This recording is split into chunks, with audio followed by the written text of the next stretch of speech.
આજના વિડીયોમાં બાળકો આપણે ધોરણ 6 ગણિતમાં ત્રીજું પ્રકરણ છે સંખ્યા સાથે રમત તે પ્રકરણ સમજવાના છીએ અને આ પ્રકરણનો આ વિડીયો છે 5મો ભાગ છે। જો તમે આગળના 4 ભાગ ન જોયા હોય તો પહેલા એ 4 ભાગ જોઈ લો, એના પછી આ ભાગ તમે જોજો।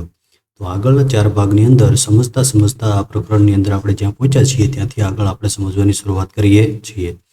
તો આગળના ભાગની અંદર આપણે સ્વાધ્યાય 3.5 સુધી સમજ્યા હતા અને સ્વાધ્યાય 3.5 ત્યાંથી આપણે સમજવાનું આગળ આપણે બાકી છે।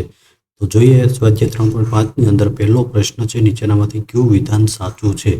તો અહીંયા અમુક વિધાનો આપેલા છે, એ વિધાન સાચા છે કે ખોટા છે એ આપણે કહેવાનું છે। તો જોઈએ આપણે પહેલું વિધાન છે, એ વિધાન જો કોઈ સંખ્યા 3 થી વિભાજ્ય છે તો તે 9 થી પણ વિભાજ્ય હોય, સાચું કે ખોટું? કોઈ સંખ્યા છે 3 થી વિભાજ્ય હોય તો તે 9 થી વિભાજ્ય હોય? તો કે એવું હોય નહીં। કોઈ સંખ્યા 3 થી વિભાજ્ય હોય તો 9 થી પણ વિભાજ્ય હોય એવું બની શકે નહીં। ક્યારેક હોય ક્યારેક ન પણ હોય, તો એ ખોટું વિધાન છે। બીજું છે બી, જો કોઈ સંખ્યા 9 થી વિભાજ્ય છે તો તે 3 થી ચોક્કસ વિભાજ્ય હશે। આ વિધાન સાચું છે। શું કામ? તો કે જો કોઈ સંખ્યા 9 થી વિભાજ્ય હોય તો એ સંખ્યા 9 ના બધા જ અવયવોથી પણ વિભાજિત હોય, એટલે કે 3 છે એ 9 નો અવયવ છે એટલે 3 થી પણ એ વિભાજ્ય હશે, તો એ વિધાન સાચું છે। સી છે, એક સંખ્યા 18 થી વિભાજ્ય હોય છે તો તે 3 અને 6 થી પણ વિભાજ્ય હોય છે, તો એ સાચું છે। કેમ કે 18 થી કોઈ સંખ્યા વિભાજ્ય છે તો એના 18 ના અવયવો, જો 3 અને 6 એના અવયવો છે 18 ના, એટલે એનાથી પણ તે વિભાજ્ય હોય, એ વિધાન સાચું છે। ડી છે, જો એક સંખ્યા 9 અને 10 બંનેથી વિભાજ્ય હોય તો તે 90 થી પણ વિભાજ્ય હોય છે। જો 9 અને 10 બંનેથી વિભાજ્ય હોય તો તે 90 થી પણ વિભાજ્ય હોઈ શકે, તો એ સાચું વિધાન છે। કેમ કે આ બંને સંખ્યાઓ છે સહ અવિભાજ્ય સંખ્યાઓ છે, જેનો અવયવ ફક્ત એક જ છે, બરાબર? તો એક જ અવયવ હોય તો તેના અવયવીથી પણ જે સંખ્યા છે વિભાજિત હોય। 90 છે એ બંનેના અવયવી છે, જો 9 અને 10 બંનેનો સામાન્ય અવયવી છે, એટલે તે પણ વિધાન સાચું છે। ઈ છે, જો બે સહ અવિભાજ્ય સંખ્યા હોય, જો બે સંખ્યા સહ અવિભાજ્ય હોય તો એમાંથી ઓછામાં ઓછી એક ચોક્કસ અવિભાજ્ય સંખ્યા હશે, એ ખોટું વિધાન છે। શું કામ ખોટું છે? કેમ કે જો અહીંયા 9 અને 10 જ જોઈ લઈએ તો એ બંને સહ અવિભાજ્ય સંખ્યા છે, પણ એ બંનેમાંથી એક પણ અવિભાજ્ય સંખ્યા નથી। એફ છે, 4 થી વિભાજ્ય બધી જ સંખ્યાઓ 8 થી પણ ચોક્કસ વિભાજ્ય હોવી જોઈએ। જો ઉપર પેલું હતું એવું ને એવું વિધાન છે, 4 થી વિભાજ્ય હોય તો એ 8 થી વિભાજ્ય હોય જ એવું હોઈ શકે નહીં, એટલે એ ખોટું વિધાન છે।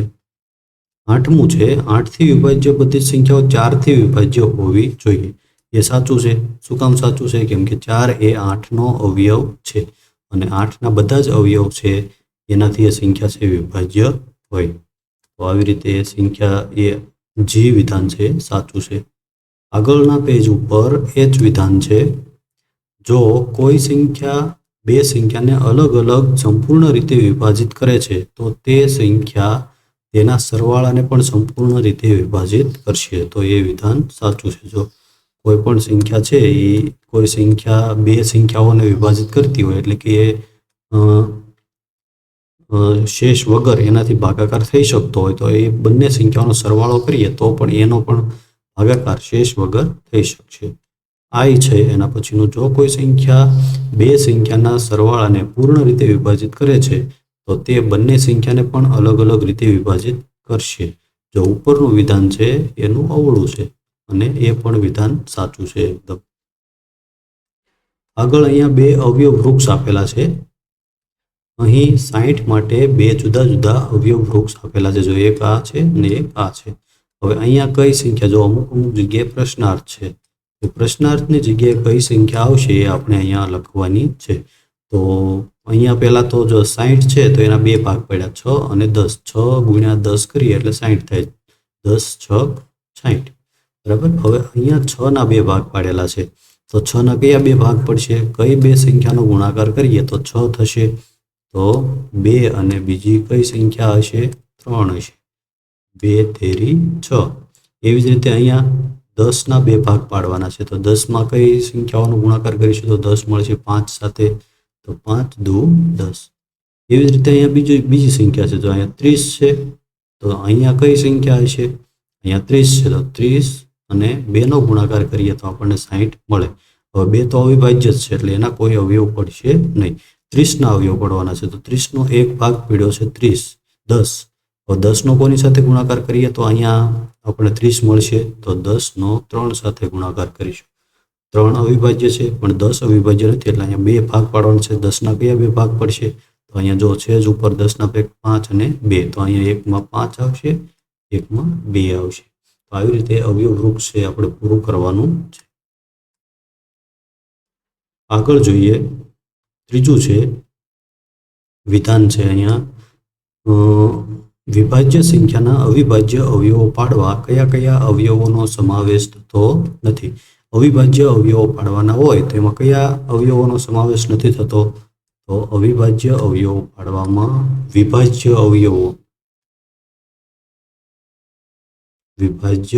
અવયવોનો સમાવેશ થતો નથી. બરાબર.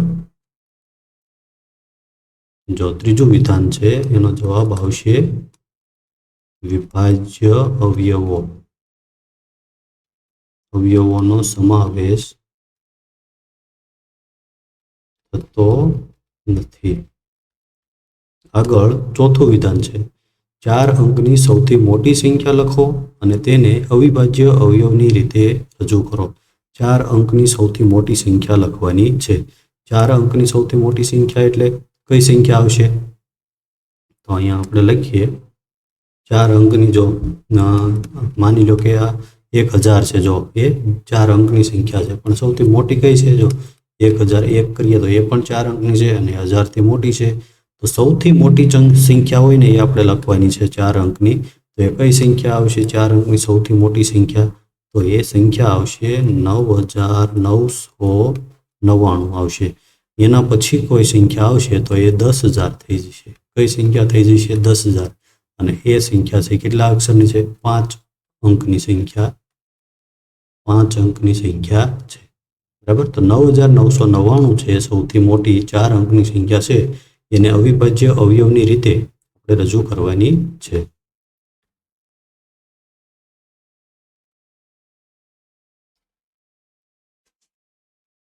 તો એને આપણે રજૂ કરવા માટે અહીંયા આપણે અવિભાજ્ય અવયવની રીતે આપણે લખી નાખીએ. પહેલા અહીંયા લખીશું 9999. બરાબર. હવે એનો આપણે જોતું જવાનું છે અવિભાજ્યતાની ચાવી. સૌથી પહેલા 2 થી ભાગ ચાલશે કે નહીં ચાલે એ આપણે જોવાનું છે. 2 થી ચાલશે કે નહીં ચાલે એના પછી આપણે આગળ જોઈશું. 2 થી ચાલશે કે નહીં ચાલે તો 2ની વિભાજ્યતાની ચાવી આપણે યાદ કરવી પડશે કે 2ની ચાવી શું છે? તો કે એકમનો અંક જોવાનો છે. જો એકમનો અંક છે એ બેકી સંખ્યા અથવા તો શૂન્ય હોય તો આપણે એનો ભાગાકાર કરી શકીએ 2 થી, પણ બેકી સંખ્યા છે નહીં. તો 3ની ચાવી જોઈશું. તો 3ની ચાવી માટે બધા જ અંકોનો સરવાળો કરવો પડશે. તો 9, 9 દુ 18, 9 તેરી 27, 9 ચોક 36. 36 છે એ અંકોનો સરવાળો થાય છે. કેટલો થાય છે? 36. 36 છે એ 3થી વિભાજ્ય છે. 3 નવા 36 નહીં, 3 નવા 36 ને 11, 12 તેરી 36 થશે. બરાબર. 12 તેરી 36. તો એ 3થી વિભાજ્ય છે એટલે 9999 છે એને પણ 3થી વિભાજ્ય કરી શકાય છે. વિભાજન એનું થઈ શકશે 3થી. તો આપણે 3થી એનો ભાગાકાર કરીશું. અહીંયા લખીએ 3. તો 9999 ભાગ્યા 3. 3 એકા 3, 3 દુ 3 તેરી 9 અને 0, 9 નવારો 3 તેરી 9, 0, ત્રીજા 9 નવારો 3 તેરી 9, 0, એના પછી 9 નવારો અને આવી રીતે 3333 આવશે. બરાબર. એના પછી હજી 3થી એનો ભાગાકાર થઈ શકશે. તો અહીંયા હવે 4 1 આવશે. એના પછી હવે વારાફરતી આપણે એ સંખ્યાઓ છે એને આગળ લેતું જવું પડશે. તો એનો આપણે 11ની ચાવીથી એનો ભાગાકાર થઈ શકશે. કેમ કે જો એકમના અંકો 11ની ચાવી છે, જો વારાફરતી એનો ભાગાકાર જ કરવો પડશે. જો પહેલાં 5થી ભાગાકાર કરવાનો, 5થી નહીં થઈ શકે કેમ કે એકમનો અંક 0 અથવા 5 નથી, એટલે 5થી એનો ભાગાકાર થઈ શકશે નહીં. પછી 7થી કરવાનો, 7થી થઈ શકે છે કે નહીં એમ જોઈ લેવાનું છે. એના પછી 11થી જોવાનું, તો 11થી આપણે ભાગાકાર કરીએ. 11 એકા 11, 0 1 ઉતાર્યો, અહીંયા 0 અને 11, 11 એકા 11, 101 મળશે આપણને. તો અહીંયા 11 લખીશું અને અહીંયા 101. હવે 101 છે એ અવિભાજ્ય સંખ્યા જ છે. 101 અવિભાજ્ય સંખ્યા છે, એટલે કોઈ ઘડિયામાં આવશે નહીં. તો અહીંયા 101 લખી નાખશું ને અહીંયા 1. તો અહીંયા એના અવયવો છે એ પૂરા થઈ જશે. તો હવે એને અવિભાજ્ય અવયવો અહીંયા લખી નાખીએ.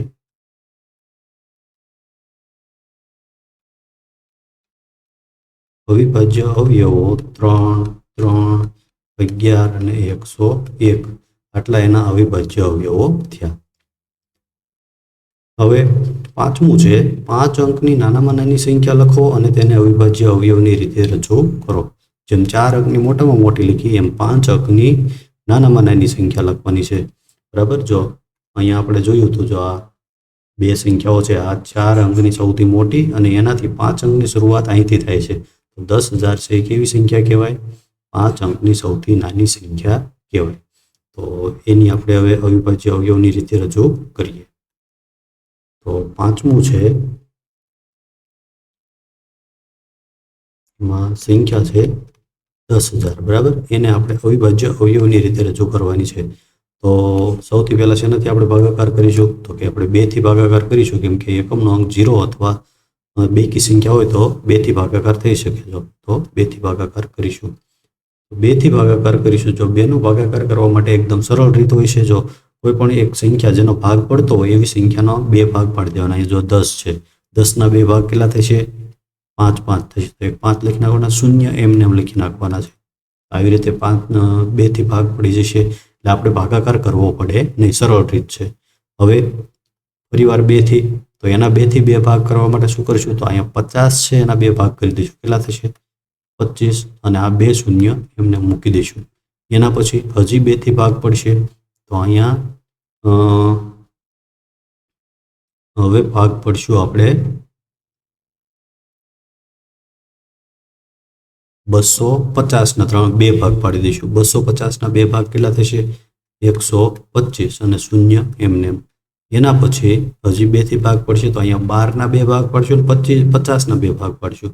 12ના 2 ભાગ થશે 6, અને 50ના 2 ભાગ થશે 25. એના પછી હજી હવે 2થી ભાગ નહીં પડે, કેમ કે હવે એકમનો અંક 5 થઈ ગયો છે. બરાબર. તો હવે આપણે 5થી ભાગાકાર કરીશું. જો 3થી થશે કે નહીં જોઈએ. 6 ને 2 8, 8 ને 5 13. 13 છે એનો સરવાળો થાય છે અંકોનો, પણ 13 છે એ 3થી વિભાજ્ય નથી, એટલે એને 3થી ભાગાકાર કરી શકાશે નહીં. તો આપણે શેનાથી કરીશું? 5થી કરીશું. તો 625 ભાગ્યા 5 કરીએ. 5 એકા 5, 1 12 વધ્યા, 5 દુ 10, અહીંયા 2 વચ્ચે 0 અને 25 25 25, અહીંયા 0. બરાબર. તો 125 મળ્યા આપણને. અહીંયા 5થી ભાગાકાર કર્યો એટલે 125 મળ્યા. આગળ જોઈએ, 125 મળ્યા છે. તો હવે એમાં પણ હજી એકમનો અંક 5 છે, એટલે 5થી ભાગાકાર થઈ શકશે. તો 125 ભાગ્યા 5 કરીએ. 5 દુ 10, 2 વધ્યા, અહીંયા 0 વચ્ચે 5 25 25, તો 25 મળ્યા. અહીંયા 5થી ભાગાકાર કર્યો, અહીંયા 25. હવે 25 છે તો એનો ભાગાકાર તો આપણે એમને કરી શકશું. 25 25, અને 5 એકા 5. તો આવી રીતે એની બધી સંખ્યાઓ છે એના આપણે અવિભાજ્ય અવયવો પાડવાના છે, અને અહીંયા અવિભાજ્ય અવયવો લખવાના છે.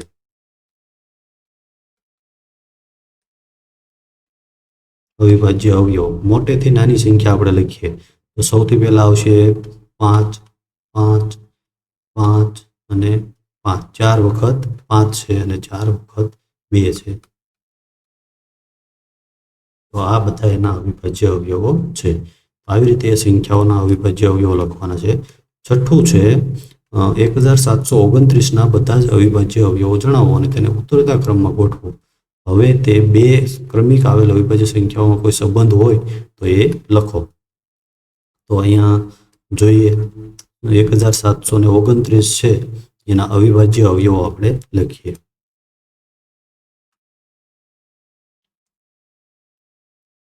છઠ્ઠું છે 1729 એના અવિભાજ્ય અવયવો આપણે લખવાના છે. બરાબર. તો શરૂઆત આપણે ક્યાંથી કરશું? 2 થી થશે ભાગાકાર. જો પહેલા અવિભાજ્ય તેની ચાવીમાં સૌથી નાની અવિભાજ્ય સંખ્યાઓ ત્યાંથી શરૂઆત કરવાની છે. જો પહેલા બે થી ભાગાકાર એનો થતો હોય તો પહેલા 2 થી કરવાનો છે, 3 થી થતો હોય તો 3 થી, એના પછી 5 થી, 7, 11, 13, 17, 19 એવી રીતે અવિભાજ્ય સંખ્યાઓનો જ આનાથી ભાગાકાર કરવાનો છે. તો પહેલા 2 થી થશે, એકમનો અંક 9 છે, બેકી સંખ્યા છે ને એટલે 2 થી નહીં થાય. 3 થી થશે તો આપણે અંકોનો સરવાળો કરીએ. 1 ને 7 8, 8 ને 2 10, 10 ને 9 19, 19 આવ્યા. 19 છે 3ના ઘડિયામાં આવતા નથી એટલે 3 થી પણ એનો ભાગાકાર થઈ શકશે નહીં.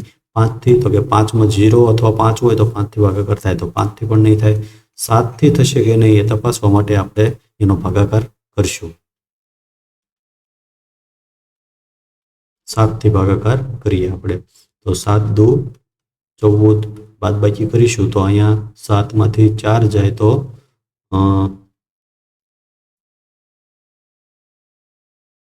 3 વધશે અને અહીંયા 0.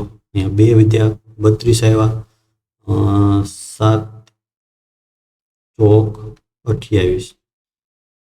હવે અહીંયા બાદબાકી કરીશું તો અહીંયા 4 વધશે. હવે 9 49, 7 49, અહીંયા 0 વધશે. બરાબર. તો અહીંયા મળ્યા આપણને 247 અને અહીંયા આપણે 7 થી ભાગાકાર કર્યો. હવે 247 છે તો એનો 7 થી ભાગાકાર ફરીવાર કરી જોવાનો છે. તો એ 247 થી ભાગાકાર થાય છે કે નહીં એ આપણે જોવાનું છે. તો 247 ભાગ્યા 7 કરવાના. 7 તેરી 21, અહીંયા 3 વધ્યા, 0 અને 37 આવ્યા. 37 અવિભાજ્ય સંખ્યા છે, 7ના ઘડિયામાં આવતી નથી એટલે 7 થી એનો હવે ભાગાકાર થઈ શકશે નહીં. તો આગળ વધવાનું છે. 11 આવે છે, 11 થી થશે કે નહીં જોવાનું છે. તો 11માં એકી સંખ્યા બેકી સંખ્યા જોઈ લેવાની છે. એનો તફાવત શું થાય છે? 2 ને 7 9, 9 અને 4 છે. 9 માંથી 4 જાય તો 5 વધે એટલે એનો પણ 11 થી પણ નહીં થાય. હવે 13 થી જોઈએ તો 13 થી જોઈએ 247 ભાગ્યા 13 જોઈએ તો 247 નો 13 થી ભાગાકાર કરીએ તો 13 એકા 13 અને આમાં કેટલા વચ્ચે તો કે 4 માંથી 3 જાય તો 1, 2 માંથી 2 જાય તો 2 માંથી 1 જાય તો 1 અને 7 117 થયા. તો 13 9 117 થશે. તો 13 થી ભાગાકાર થઈ શકશે. અહીંયા 13 લખીએ અને અહીંયા આવશે 19. હવે 19 નો તો અવિભાજ્ય સંખ્યા છે એટલે 19ના ઘડિયામાં જ આવશે. 19 એકા 19. તો આવી રીતે એ સંખ્યાઓ છે એના અવિભાજ્ય અવયવની રીતે આને લખવાની છે. અને હવે એના અવિભાજ્ય અવયવોને કેવી રીતે લખવાના છે? ચડતા ક્રમમાં લખવાના છે. તો સૌથી મોટી સંખ્યા પહેલા લખીએ 19, 17 અને 13. તો આવી રીતે એને ચડતા ક્રમની અંદર કે અવિભાજ્ય સંખ્યાઓ અવિભાજ્ય અવયવો છે એને લખવાના છે. 7મું છે 3 ક્રમિક સંખ્યાઓનો અવયવી હંમેશા 6 થી વિભાજ્ય હોય છે. આ વિધાનને કેટલાક ઉદાહરણની મદદથી સ્પષ્ટ કરો. જો શું કહે છે? 3 ક્રમિક સંખ્યાઓનો અવયવી એટલે કે 3 ક્રમિક સંખ્યાઓનો સામાન્ય અવયવી એટલે એનો સામાન્ય અવયવી હંમેશા 6 થી વિભાજ્ય હોય છે. 6 થી વિભાજ્ય એટલે એ ત્રણ સંખ્યાઓનો આપણે ગુણાકાર કરીએ તો જે સંખ્યા મળે એ 6 થી વિભાજ્ય હોય છે. એવું શું કામ હોય છે? તો એને સમજવા માટે આપણે અહીંયા 7મું છે એને સમજવા માટે જો આપણે એક ઉદાહરણ લઈએ. આપણે કોઈ પણ સંખ્યા છે ને એને આપણે 2 થી ભાગાકાર કરીએ ને જો માની લો કે 5 છે એ 2 થી વિભાજ્ય નથી તો એનો 2 થી ગુણાકાર કરીએ એટલે જે સંખ્યા મળે ને એ 2 થી વિભાજ્ય હોય. 5 દુ 10 તો 10 છે એ 2 થી એનો ભાગાકાર થઈ શકે. કોઈ પણ સંખ્યા હોય માની લો કે 13 છે 13 ગુણ્યા 2 કરીએ તો 26 થાય તો 26 છે 2 થી વિભાજ્ય હોય. એવી જ રીતે 3 થી કરી જોઈએ. જો 5 ગુણ્યા 3 કરીએ 5 છે 3 થી વિભાજ્ય નથી પણ 3 સાથે ગુણાકાર કરીએ તો 5 થી 15 મળે છે. એ 5 થી વિભાજ્ય છે, 3 થી વિભાજ્ય છે. બરાબર. એવી જ રીતે 7 કરીએ 7 ગુણ્યા 3 કરીએ 7 તેરી 21 મળે તો 21 છે 3 થી વિભાજ્ય છે. તો કોઈ પણ સંખ્યાનો જે સંખ્યા છે એની સાથે ગુણાકાર કરીએ તો એનાથી એ વિભાજ્ય થઈ જતી હોય છે. તો એવી જ રીતે અહીંયા 3 ક્રમિક સંખ્યાઓની વાત છે. 3 ક્રમિક સંખ્યાઓની અંદર એ 6 થી શા માટે વિભાજ્ય હોય છે? 3 ક્રમિક સંખ્યાઓ 6 થી શા માટે વિભાજ્ય હોય છે? માની લો કે આપણે સંખ્યા લઈએ 1, 2 અને 3. આ 3 સંખ્યાઓ લીધી. આ 3 3 નો ગુણાકાર કરીએ 1 × 2 × 3. એનો જવાબ મળે ને એ 6 થી વિભાજ્ય હોય. એટલે કે એનો જે જવાબ મળે છે એનો 6 થી ભાગાકાર કરીએ તો કોઈ પણ પ્રકારની શેષ વધશે નહીં એવી સંખ્યા આપણને મળે. ક્રમિક સંખ્યાઓ લેવાની છે, આડી અવળી લેવાની નથી. આનો ગુણાકાર કરીએ તો કેટલો મળશે? 1 2 2 અને 2 તેરી 6. તો 6/6 કરીએ તો 6 એકા 6. અહીંયા શૂન્ય મળે. તો આવી રીતે મળે છે. શું કામ એવું થાય છે? એવી જ રીતે આગળ જે બીજી સંખ્યા લઈએ, માની લો કે 5, 4, 5 અને 6 લઈએ. બરાબર, 4, 5 અને 6. તો આનો ગુણાકાર કરીએ તો કેટલા મળશે? 4 × 5 = 20 અને 20 6 કેટલા થશે? 120. તો 120 છે 6 થી વિભાજ્ય હોય. 120/6 કરીએ તો 6 દુ 12, શૂન્ય, અહીંયા 20 આવ્યા. તો એ 6 થી વિભાજ્ય છે. શું કામ એવું છે? એમ કે જો આપણે ઉદાહરણ 2 લીધા તો એની અંદર આપણે જોયું કે 6 થી એ વિભાજ્ય છે. તો એવું વિભાજ્ય હોય છે શા માટે? 6 થી શા માટે વિભાજ્ય હોય? 3 ક્રમિક સંખ્યાઓ, કોઈ પણ ક્રમિક સંખ્યાઓ લેવાય. કોઈ પણ ક્રમિક સંખ્યાઓ લઈએ આડી અવળી, માની લો કે જે આપણે લઈએ 3, 4 અને 5 લઈએ, અથવા તો 5, 6, 7 લઈએ, 7, 8, 9 લઈએ. આ બધી સંખ્યાઓનો ગુણાકાર કરીએ અને જે જવાબ મળે એ બધો જવાબ છે એ 6 થી આપણે એનો ભાગાકાર કરી શકીએ. એનો ભાગાકાર કરીએ તો શેષ વધે નહીં. એવું શું કામ થાય છે? તો એવું એટલા માટે થાય છે કે 3 સંખ્યાઓ હોય ને એની અંદર કોઈ પણ એક સંખ્યા એવી હોય, એક સંખ્યા કે જેનો ગુણાકાર 2 થી થઈ શકતો હોય, જેનો ભાગાકાર 2 થી થઈ શકતો હોય. જો 4 છે તો 4/2 કરીએ તો શેષ 0 વધશે. 2 2 4 0. બરાબર, એટલે કે એકનો ગુણાકાર આપણે આગળ જોયું ને, કોઈ પણ સંખ્યાનો 2 થી ગુણાકાર કરેલો હોય તો એ સંખ્યાને 2 થી વિભાજિત કરી શકાય. તો આ સંખ્યા છે એનો 2 થી ગુણાકાર કરેલો છે એટલે એને વિભાજિત કરી શકાય છે. આખી સંખ્યા છે એનો 2 થી પણ ગુણાકાર થયેલો હોય છે. અને એવી જ રીતે એક સંખ્યા એવી પણ હોય છે કે જેનો 3 થી ગુણાકાર થતો હોય. જો 6 છે, આની અંદર આમાં 3 છે, આની અંદર 9 છે.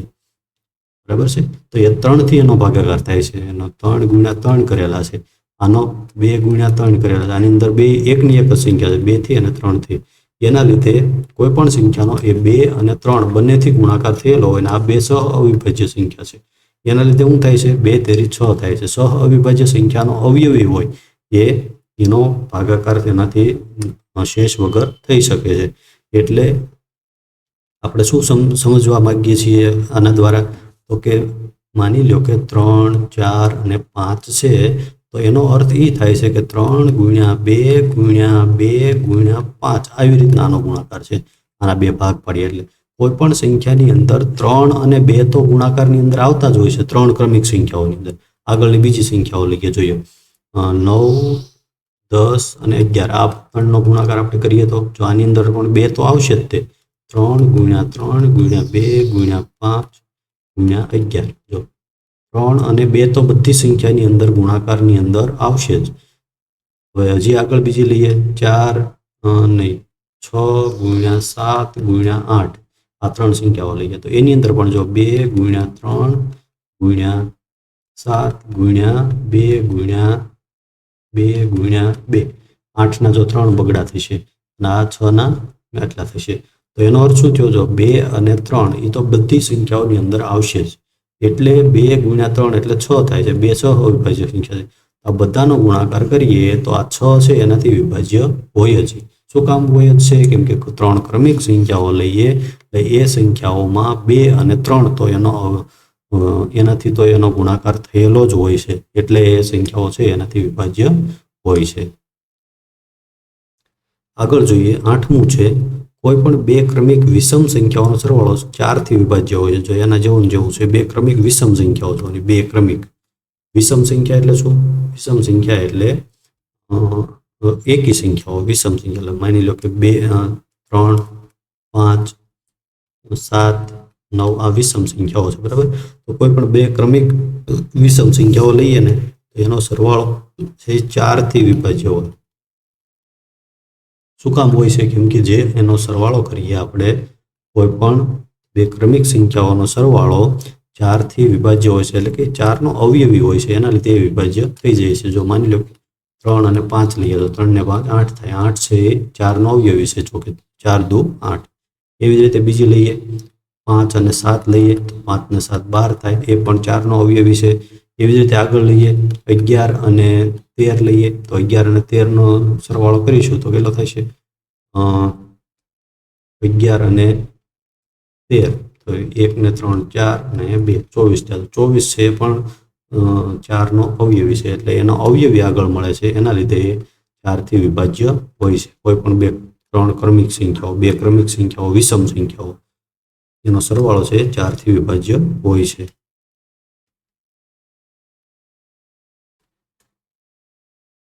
આગળ જોઈએ 9મું છે,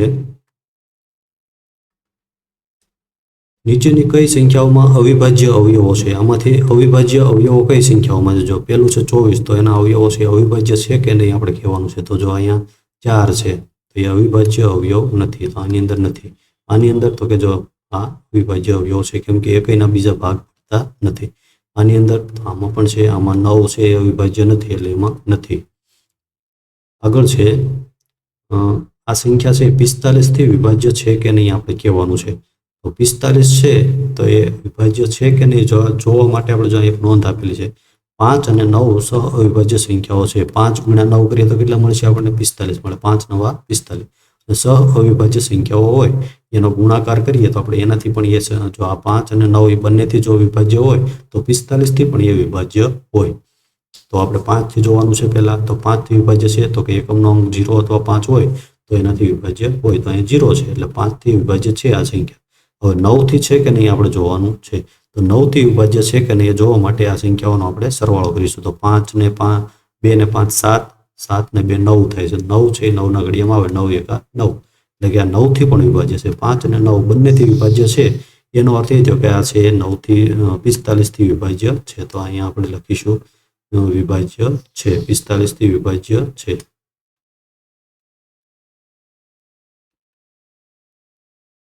45થી વિભાજ્ય છે. 11મું છે 18, 2 અને 3 એ બંને સંખ્યાઓથી વિભાજ્ય છે. જો 18 છે એનો ભાગાકાર 2 અને 3 બંનેથી આપણે કરીએ તો એમાં શેષ વધતી નથી, અને 2 ગુણ્યા 3 6 થાય છે, એનાથી પણ વિભાજ્ય છે. બરાબર છે? જો શું કામ? 2 અને 3 બંને છે સહ અવિભાજ્ય સંખ્યાઓ છે, એના કારણે 2 ગુણ્યા 3 કરીએ તો 6 થાય છે. 6થી પણ એ વિભાજ્ય છે. હવે આગળ કહે છે કે 4 અને 6 બંનેથી વિભાજ્ય છે. શું આપણે કહી શકીએ કે તે સંખ્યા 24થી પણ વિભાજ્ય હશે? જો અહીંયા ગુણાકાર કર્યો તો આ 18 છે એ આ બંને સંખ્યાઓથી વિભાજ્ય હતી, તો ગુણાકાર કર્યો 6, તો એ 6થી પણ વિભાજ્ય છે. તો અહીંયા એવું કહે છે કે 4 અને 6થી કોઈ સંખ્યા વિભાજ્ય છે. આવી રીતે જેમ 2 અને 3થી વિભાજ્ય હતી એમ 4 અને 6થી વિભાજ્ય હોય, તો આ બેનો ગુણાકાર કર્યો એમ આ બંનેનો ગુણાકાર કરીએ તો એ સંખ્યા છે એ વિભાજ્ય હશે 24થી? તો કે એ હશે નહીં.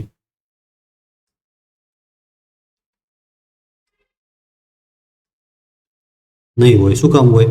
કેમ કે આ બંને સંખ્યાઓ છે ને એ કેવી છે? સહ અવિભાજ્ય સંખ્યાઓ છે. આ સહ અવિભાજ્ય સંખ્યા નથી, કેમ કે આ બંનેના અવયવો એક કરતાં વધારે છે. જો માની લો કે 4 અને 6 છે તો 4ના અવયવો છે 2 અને 2, 3, 6ના અવયવો છે 2 અને 3, અને એક તો હોય જ બધામાં, એટલે એક કરતાં વધારે અવયવો સામાન્ય છે, એટલે સહ અવિભાજ્ય સંખ્યા નથી. એટલે એનો ગુણાકાર છે એ આપણે કરી શકીએ નહીં. એનો ગુણાકાર કરીને પછી એની જે સંખ્યા મળે છે એનો અવયવી, એનાથી વિભાજ્ય હોતી નથી. ક્યારેક હોય છે, ક્યારેક નથી હોતી.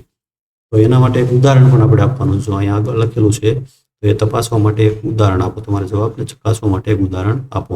તો ઉદાહરણ આપણે લઈએ અહીંયા, એ માની લો કે 36 છે. તો 36 છે એ 4થી પણ વિભાજ્ય છે. જો ભાગ્યા 4 કરીએ, 4 9 36, જો વિભાજ્ય છે. હવે 36 ને 6થી વિભાજ્ય કરે, 6 36, બંનેથી એ વિભાજ્ય છે 36, બરાબર. પણ 24થી વિભાજ્ય નહીં થાય. 24 ભાગ્યા 36 કરીએ, 4 ગુણ્યા 6 કરવાના, 36થી વિભાજ્ય કરીએ તો એનો શેષ 24 એકા 24, તો અહીંયા શેષ વધશે, અહીંયા 2 વધશે ને 1 વધશે, 12 શેષ વધશે. તો આવી રીતે એ 24થી વિભાજ્ય નથી. તો એના માટેનું એક આપણે ઉદાહરણ આપવાનું હતું. એ આગળ 12મો દાખલો છે. હું 4 જુદા જુદા અવિભાજ્ય અવયવવાળી સૌથી નાની સંખ્યા છું. શું તમે ઓળખી શકશો? 4 જુદા જુદા અવિભાજ્ય અવયવવાળી સૌથી નાની, એટલે 4 સૌથી નાના આપણે અવિભાજ્ય અવયવો લઈ લઈએ. સૌથી નાના અવિભાજ્ય અવયવો 4 કયા છે? સૌથી નાની સંખ્યા છે 2, 1, એના પછી 3, 5 અને 7. આટલી સંખ્યાઓ છે. 4 અવિભાજ્ય સંખ્યાઓવાળી સંખ્યા છે. આ બધાનો આપણે ગુણાકાર કરી દઈએ. 2 ગુણ્યા 3 ગુણ્યા 5 ગુણ્યા 7, એટલે એનો જે જવાબ મળશે એનો જવાબ હશે 2 તેરી 6, 6 પંચા 30, 2 તેરી 6, 6 પંચા 30 અને 30 ગુણ્યા 7 અને 3 સત્તા 21 અને 1 શૂન્ય. 210 એ સંખ્યા હશે. કઈ હશે? 210. તો આ સંખ્યા છે એ કઈ હશે? અહીંયા લખી નાખીએ આપણે 210. આગળ છે મુદ્દો, આગળનો છે 3.8 ગુરુત્તમ સામાન્ય અવયવ, એને ગુસા ટૂંકમાં કહેવાય. 3 જે શબ્દો છે એના પહેલા અક્ષર લીધેલા છે. ગુસા એને ગુસા ટૂંકમાં કહેવાય. તો એ આપણે હવે સમજવાનું છે. તો ગુસા એટલે શું? ગુરુત્તમ સામાન્ય અવયવ એટલે શું? એને પહેલા સરળ ભાષાની અંદર આપણે સમજી લઈએ. માની લો કે કોઈ બે સંખ્યા છે. એક સંખ્યા છે 8 અને એક સંખ્યા છે 12. તો એ બંનેના અવયવો આપણે લખવાના છે. 8ના અવયવો કયા કયા થશે? 1, 2, 4 અને 8. 12ના અવયવો 1, 2, 3, એના પછી છે 4 અને 12. 4, 6 અને 12, બરાબર. આટલા એના અવયવો છે. તો આમાં સામાન્ય અવયવો કયા કયા આવ્યા? 1 આવ્યો બંનેમાં, 2 આવ્યા બંનેમાં અને 4 બંનેમાં આવ્યા. તો એમાં સૌથી મોટો સામાન્ય અવયવ કયો આવ્યો? સૌથી મોટો 4 આવ્યો. કયો આવ્યો? 4. જે 4 છે એ આ બે સંખ્યાઓનો ગુરુત્તમ સામાન્ય અવયવ એટલે કે ગુસા કહેવાય. આનો ગુસા શું છે? 4 છે. ગુસા એટલે સૌથી મોટો સામાન્ય અવયવ. આની અંદર જો અવયવો 1, 2 અને 4 હતા, બંનેની અંદર સામાન્ય અવયવ 3 છે. એમાં સૌથી મોટો સામાન્ય અવયવ છે 4, એટલે એનો ગુસા 4 છે. બીજું એકાદ ઉદાહરણ આપણે લઈએ. માની લો કે એક સંખ્યા લઈએ આપણે 15 લઈએ અને એક સંખ્યા લઈએ 45. 15ના અવયવો લખીએ 1, 3, 5 અને છેલ્લી 15 હોય એ સંખ્યા પોતે. એવી જ રીતે આના લખીએ 1, 3, 5 એના પછી 9, 15 અને 45. આટલા અવયવો એના આવે છે. તો એમાં આપણે જો 15 એની અંદર બંનેમાં આવે છે, બરાબર છે. સૌથી મોટી સંખ્યા કઈ આવી? 15 આવી બંનેની અંદર આવતો અવયવો. જો અને બીજા અવયવો કયા કયા આવે છે? આ બધા અવયવો બંનેની અંદર સામાન્ય છે. તો એમાંથી સૌથી મોટો અવયવ હોય એ એનો ગુસા કહેવાય. આની અંદર કઈ સૌથી મોટી સંખ્યા આવી? 15 આવી. તો 15 છે એનો ગુસા થાય 15, બરાબર. તો આવી રીતે ગુસા એટલે સૌથી મોટો સામાન્ય અવયવ. તો હવે અહીંયા આપણે આગળ જોઈએ એની અંદર શું સમજવાનું છે આપણે. જો અહીંયા એક ઉદાહરણ આપેલા છે. જો 12 અને 16નું ઉદાહરણ આપેલું છે. 12 અને 16નો સામાન્ય અવયવ શું છે? તો 1, 2 અને 4 છે. અવયવોમાં મોટો સામાન્ય અવયવ કયો છે? 4. તો એવી જ રીતે બીજું ઉદાહરણ આપેલું છે. 20, 28 અને 36ના સામાન્ય અવયવ કયા છે? 1, 2 અને 4 છે, જેમાં સૌથી મોટો 4 છે. તો અહીંયા હવે જો એની આપણને આપેલી છે વ્યાખ્યા. 2 કે 2 થી વધારે આપેલી સંખ્યાઓમાં સામાન્ય અવયવોમાં સૌથી મોટો સામાન્ય અવયવ હોય તે આપેલી સંખ્યાઓનો ગુરુત્તમ સામાન્ય અવયવ કહેવાય. ગુરુત્તમ સામાન્ય અવયવને ટૂંકમાં ગુસા પણ કહેવાય છે. તો આવી રીતે ગુસા આપણે સમજવાનો છે. હવે એને સમજવા માટે અહીંયા જો અલગ ભાગાકારની જે અવિભાજ્ય અવયવની રીત આપેલી છે, આવી રીતે અવિભાજ્ય અવયવો પાડી દેવાના છે અને એના પછી અહીંયા આપણે સામાન્ય અવયવો હોય એ લઈ લેવાના છે અને એનો ગુણાકાર આપણે કરી દેવાનો છે. એટલે આપણને ખબર પડી જાય કે એનો ગુસા કેટલો થાય છે. તો એને સમજવા માટે અહીંથી આપણે જો અહીંયા આપેલા છે એમાંથી એકાદું ઉદાહરણ આપણે લઈએ એટલે તરત જ તમને સમજાય છે. 24 અને 36નું આપણે ઉદાહરણ લઈએ અને એનો ગુસા આપણે શોધીએ. 24 અને 36. અહીંયા લખીએ 24 પહેલા અને અહીંયા 36. એ બંનેના આપણે અવિભાજ્ય અવયવો પાડી દઈએ. તો 2 થી પહેલા ભાગફળ છે, 12 આવશે. હજી 2 થી ભાગાલ છે, અહીંયા 6 આવશે. અહીંયા હવે હજી 2 થી હાલ છે, અહીંયા 3 આવશે અને અહીંયા 3 એકા 3. હવે અહીંયા 36 ના ભાગ પાડીએ 2 આવશે, અહીંયા 18 આવશે, હજી 2 આવશે, 9 આવશે, અહીંયા આવશે 3 એકા 3 તેરી 9 અને અહીંયા આવશે 3 એકા 3. હવે એના આપણે અવયવો લખી નાખીએ. આપણે 24 બરાબર કયા અવયવો થશે? 2 ગુણ્યા 2 ગુણ્યા 2 ગુણ્યા 3. અને 36 ના અવયવો કયા કયા થયા? કે 2 ગુણ્યા 2 ગુણ્યા 3 ગુણ્યા 3. હવે બંનેમાં આવતા હોય એવા અવયવો આપણે જોવાના છે. એક જો આ 2 બંનેમાં આવે છે, બરાબર છે. હજી એક આ 2 બંનેની અંદર આવે છે, એના પછી આ 3 બંનેની અંદર આવે છે, બરાબર. તો હવે જેટલા આવ્યા છે સામાન્ય એ બધા એક એક વાર લખી નાખવાના છે. 2 ગુણ્યા 2 ગુણ્યા 3 આટલા એની અંદર ત્રણેયની અંદર આવ્યા. તો 2 દુ 4, 4 તેરી 12 થયા. કેટલા થયા? 12. જો વચ્ચે જે આ અલગ છે એ અવયવ લેવાના નથી. બંનેની અંદર આવતા હોય એ એક એક વાર લઈ લેવાના છે. આ 2 છે 2 વાર આવ્યો તો એક લઈ લીધો. આ 2 બીજી વાર આવ્યા તો ફરી વાર એક વાર લઈ લીધો. 3 2 વાર આવ્યા તો એ પણ એક વાર લઈ લીધો. અને પછી બધાનો ગુણાકાર એટલે 12. તો 12 છે 24 અને 36 નો લસા ગુસા ગુરુત્તમ સામાન્ય અવયવ 12 થયો. તેનો ગુસા કેટલો થશે? 12 થશે. બીજું એક ઉદાહરણ લઈએ. આ 3 સંખ્યાવાળો લઈએ, 15 25 અને 30. એનું ઉદાહરણ આપણે લઈએ. 15 25 અને 30. તો આના અવયવો આપણે પાડી દઈએ. તો પેલા 5 થી જ ભાગાકાર આલ છે બધામાં. 5 તેરી પેલા અહીંયા 3 થી આપણે ભાગાકાર ચલાવીશું. 3 5 15 કેમ કે નાની સંખ્યાથી પેલા ભાગાકાર ચલાવવાનો છે આપણે. અને 5 એકા 5 એકા 5. તો અહીંયા આપણે બોલું 3 અને 5 બે જ આવશે. અહીંયા 5 અહીંયા 5 અને 5 એકા 5. એવી રીતે અહીંયા જોઈએ તો અહીંયા 2 થી પેલા ભાગાકાર ચાલશે. 2 અહીંયા 15 આવશે, એના પછી 3 5 5 અને 1. તો આવી રીતે એનો ભાગાકાર થશે. હવે અહીંયા બધાના અલગ અલગ અવિભાજ્ય અવયવો લખી નાખીએ. 15 બરાબર 3 અને 5 આવશે. 25 બરાબર 5 અને 5 આવશે. 30 બરાબર 2 ગુણ્યા 3 અને 5 આવશે. તો આમાં બધામાં સામાન્ય આવ્યો એવો અવયવ કેટલો આવ્યો? એક જ આવ્યો છે બધામાં, 5. તો એ બધાનો ગુસા શું થશે? એક જ આવ્યો છે એટલે તો એ જ મોટો થયો 5. 3 3માંથી આવ્યો છે, 3 વખત લેવાના નથી, 5 એક જ વખત લેવાના છે. ત્રણેયમાં જેટલા એક સામાન્ય આવતા હોય એમાંથી સૌથી મોટો હોય એ એક વાર લેવાનો. તો ગુસા એનો થશે 5 થશે. તો આવી રીતે ગુસા છે એ આપણે શોધવાનો છે. તો અહીંયા બીજા 2 દાખલાઓ આપેલા છે, એનો ગુસા તમે તમારી જાતે ગોતવાનો પ્રયત્ન કરશો. એનાથી આગળ સ્વાધ્યાય છે, સ્વાધ્યાય 3.6. એ સ્વાધ્યાય છે આપણે આગળના વિડીયોની અંદર જોઈશું.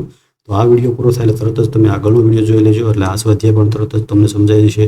અને ચેનલને સબસ્ક્રાઇબ ન કરી હોય તો ચેનલને સબસ્ક્રાઇબ કરી લેજો, જેથી આગળના પ્રકરણના જે કંઈ વિડીયો અપલોડ થાય એ તરત જ તમારા સુધી પહોંચી જાય.